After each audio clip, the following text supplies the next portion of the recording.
Hi, in this video we're going to show you how to export your email, calendar, and contacts from the Outlook for Windows app and then import it into the real Microsoft Outlook Classic or 365 version. And of course you could also import this PST file into other email clients.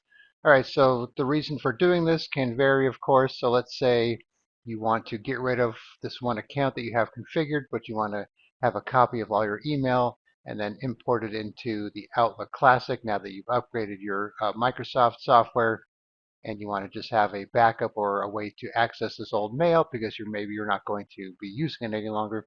So anyways, there are various reasons to do this, so we're going to just kind of go through the process here. Okay, so I have the Outlook for Windows app, which comes included with Windows, so you could use this for free. And I have two accounts here. I have this Todd Sims 007 at Gmail and this Todd Sims at Outlook. So I'm going to export this Gmail account, and then I have the Outlook Classic or Microsoft 365 version here that has the toddsims@outlook.com email address configured. So of course you could do things like import another account like the Gmail account into the Outlook Classic and have everything synchronized. But if you don't have a situation where you could do that and you just want to have a copy of the PST file before you kill the other account, we're going to show you how to do it.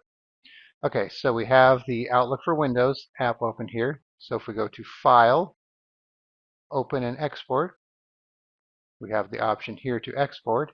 So I have this here because I've already exported this file, and that's because I did it to save time because it took a while to do. But normally you would just come here, go to Export, and then Get Started. So like I said, I've already done this one, so I have the history here. And if I click on the down arrow here, you can see what I did, how many items, how many succeeded, and how many failed, and so on. All right, but you're not going to have this if you've never done it. So what you're going to do, File, then Export, and then click on Get Started. So you want to choose the account that you want to export to a PST if you have more than one. So we're doing the Gmail account.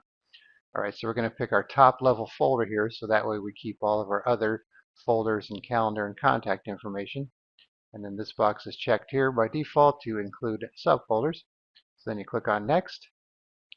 And then it asks you what you want to do with duplicates, skip, keep them both or replace. Then if you want to set a time range for the exported items, you could do that. So let's say you only wanted everything from the current year or 6 months and so on. Click on Next. Then you can set it up as a recurring export. Choose a file. So I already have this here, so I'm not going to do it again. So you just name the file, click on OK, and then it'll start the process, and then it'll tell you when it's done. All right, so now that I have this already finished, I'm going to go to the Outlook Classic, and then like I said before, you could do it in your Apple email or Thunderbird, whatever you're using that supports importing PST files. So here's my PST file here, 631 megabytes. So I'm going to go to my Outlook Classic, go to File, Open and Export. All right, so there's two ways to do this here. I could open the data file, so just load it into Outlook, not really import it, but just open it.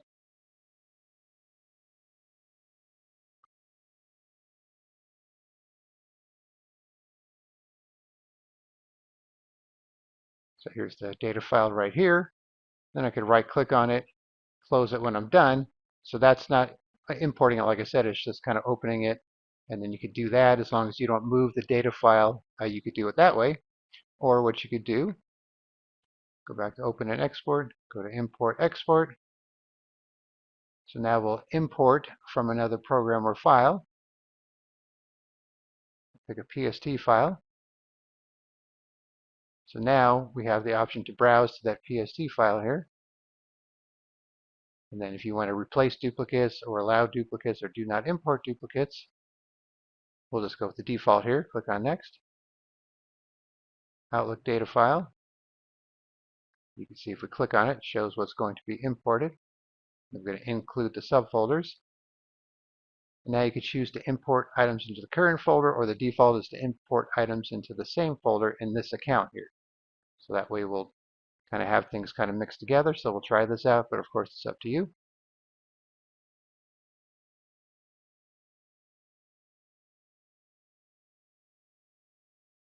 All right, so this may take a moment, so I might have to pause the video if it does. All right, so the process is complete. It only took about a minute or two. So now you can see we have our imported emails here. And we have the inbox. All right, so you can see if you click on the site checker one, that's going to toddsims@gmail.com. So if we go back here, site checker, so that's toddsims@gmail.com. And then if we go back to the Outlook one here, let's say we have this email from Cindy folder. And then we have the same folder right here. These haven't been loaded from the server yet because this is a new installation here. You can see this is to the other Todd Sims, the Outlook one, even though it doesn't say, but I can tell you that because it matches what we have here. All right, so you can see that it merged the two accounts together, or I shouldn't say two accounts, but it merged the PST file from the Gmail account with the Outlook account. So that's one option. But like I said before, when you do the import,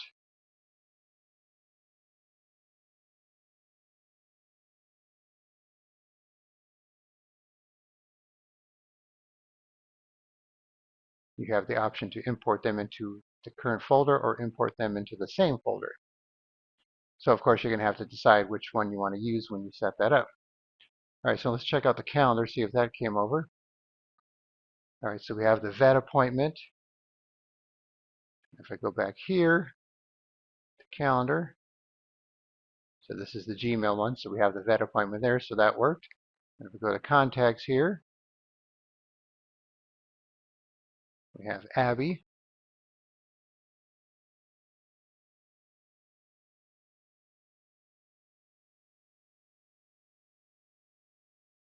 Which we have here.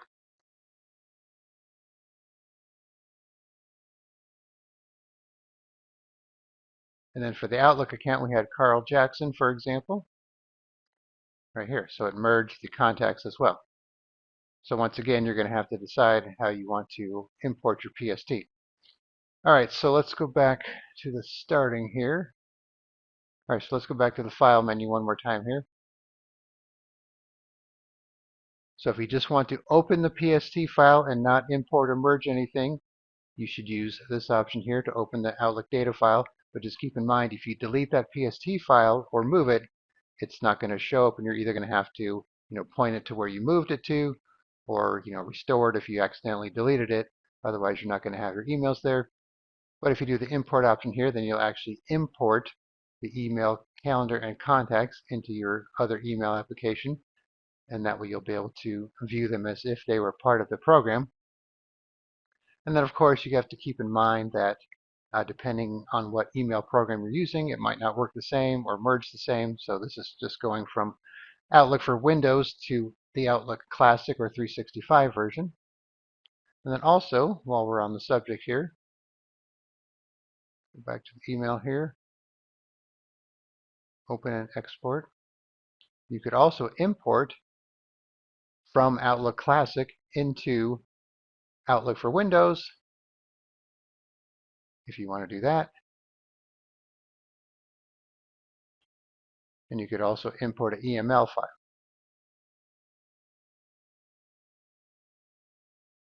And then if you come here to Outlook data files, you could add another data file or PST file and manage it that way without importing it. Okay, so there are your options when it comes to opening a PST file in the Outlook for Windows.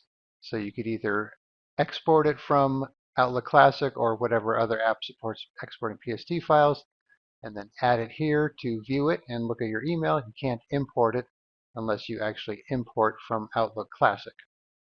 I think they used to have an option to import a PST, but that's no longer there. So if you're not importing one from Outlook Classic, you can't actually import it, but you can open it. All right, so once again, I know I kind of jumped around here. Open up your Outlook for Windows. Let's start from the starting here. File, open and export. Export. Click on Get Started. Pick your account if you have more than one. Pick what you want to export. top level most likely, so you can get all your folders, calendar, and contacts. Decide how you want to handle duplicates. Decide if you want to export everything or just arrange. Give it a file name. Click on export, and then you have the PST file. And then you could go over to Outlook Classic here. And then go to File, Open and Export. Open your data file, so just view it without importing it. And then, like I said, you have to make sure you don't move the file or delete it, otherwise you won't be able to keep it open. And then you have the option to import and export and decide how you want to have it merged. All right, so hopefully that makes sense. So if you need to export your email from Outlook for Windows into another app, that's how you could do it. All right, thanks for watching, and be sure to subscribe.